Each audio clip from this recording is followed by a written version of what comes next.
And దూరదర్శిని. ఇది just movie కాదు, ఇదే నా మొదటి గుర్తింపు. యాజ్ అ యాక్టర్గా మనకి ఎంత యాక్టింగ్ వచ్చినా ఏమొచ్చినా కూడా నలుగురికి తెలియకపోతే దానికి గుర్తింపే ఉండదు. This is my first pre release event. And ఇలాంటి ఒక మూవీ చేసినందుకు నేను చాలా హ్యాపీగా ఉన్నాను.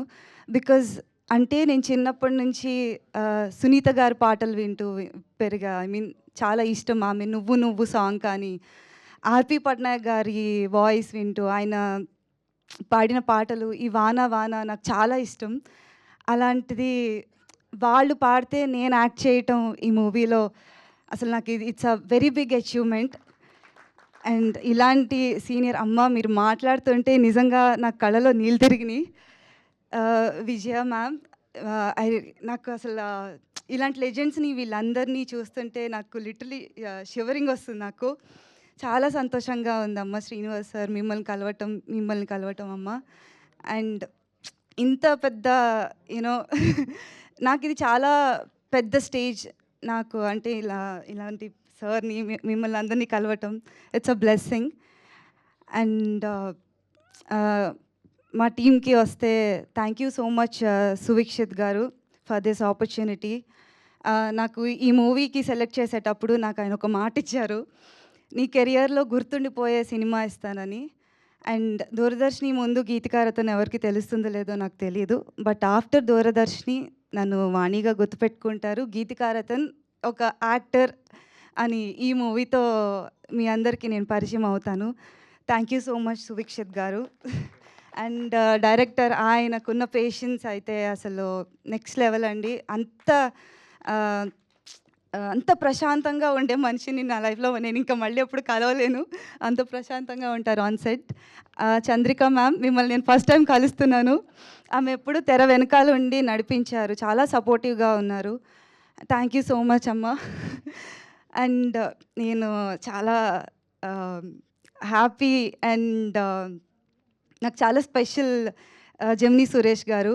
నేను మీ నుంచి చాలా నేర్చుకున్నా అండి. మీరు మాట్లాడుతూ ఉంటే అసలు అలా వినాలనిపిస్తుంది. అసలు అలా అంత ఈజీగా ఎలా మాట్లాడతారో అసలు అర్థం కాదు.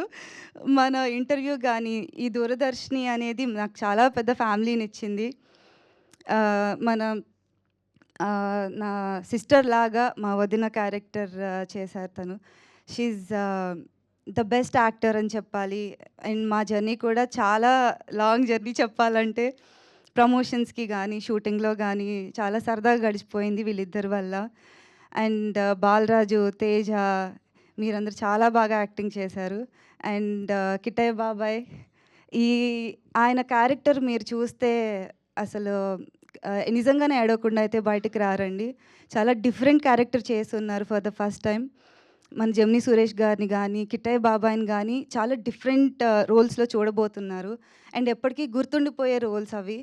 అండ్ ఈ సినిమా చూసి వచ్చిన తర్వాత కూడా అదొక ట్రాన్స్లో ఉంటారు మీరందరూ. అండ్ ఎవరి గురించి, డిఓపి గారి గురించి చెప్పాలండి, సతీష్ గారు. ఒకసారి సెట్లో సాయి గారు ఎందుకో కొంచెం అప్సెట్ అయ్యి హీజ్ లైక్, లేదండి ఇంకా రేపు చేద్దాం అన్న దానికి వచ్చారు. బట్ నా లైఫ్లో ఇలాంటి డిఓపి ఎవరికి దొరకరేమో. సార్ ఈజ్ లైక్, లేదు సాయి, ఇది ఒక్క షాట్ చేసేద్దాం, మళ్ళీ లొకేషన్ రావడం ఇదంతా ఉంటుందని చిన్న పిల్లని బుజ్జగించినట్టు ఆ రోజు సాయి గారిని పక్కన కూర్చొని చేసేద్దాం సాయి, అయిపోతుంది సాయి అనుకుంటూ వచ్చారు. ఈ సచ్ ఎ స్వీట్ హార్ట్ అండి. ఫ్రేమ్సే కాదు అండ్ వర్క్, ఆ డెడికేషన్ కూడా అయింది అలా ఉంటుంది. అండ్ నేను ఇంకెవరినైనా మర్చిపోయి ఉంటే క్షమించండి. మా కొరియోగ్రాఫర్ గారు, హీఈస్ ద బ్యాక్ బోన్ అని చెప్పాలి. ఆయన అంటే ఇప్పటి వరకు స్టేజ్ మీద కనిపించేది ఆయన చాలా తక్కువ. దాని వెనకాల ఆయన పడే కష్టం, ప్రతి దాంట్లో ఆయన ఇన్వాల్వ్ అయ్యి చేసింది అసలు. థ్యాంక్ యూ సో మచ్ అండి. He's not just a choreographer అండి, హీఈస్ ఎవ్రీథింగ్, హీఈస్ ఆల్రౌండర్ ఈ సినిమాకి. Thank you so much. And నాది డ్యాన్స్ అది వచ్చినప్పటికీ అసలు కంప్లీట్ ఓల్డ్ బ్యాక్ డ్రాప్ స్టెప్స్లో కంప్లీట్గా అసలు నన్ను ఒక ఈ గలగల గాజులే నవ్వితే చిట్టి అని ఒకటొస్తుంది. అప్పుడు నేను ఇట్లా జస్ట్ నవ్వు ఇట్లా మురిసిపోతూ ఉంటది. ఆయన ఇచ్చిన ఎక్స్‌ప్రెషన్ యాక్చువల్లీ నాకంటే క్యూట్‌గా ఇచ్చారు ఆయన. థ్యాంక్ యూ సో మచ్ అండి. Thank you everyone for this opportunity. Thank you. And this is a very big moment. నేను లిటరల్లీ హోల్డ్ చేసుకుంటున్న ఎమోషన్స్‌ని మళ్ళీ మేకప్ పోతది. I don't want to cry. So చాలా లేకపోతే don't cry. Yeah! So thank you so much. Please do watch మా movie. ఒక చక్కటి పల్లెటూరు వాతావరణంలోకి తీసుకెళ్ళే movie. Please do watch on May 15th. Thank you.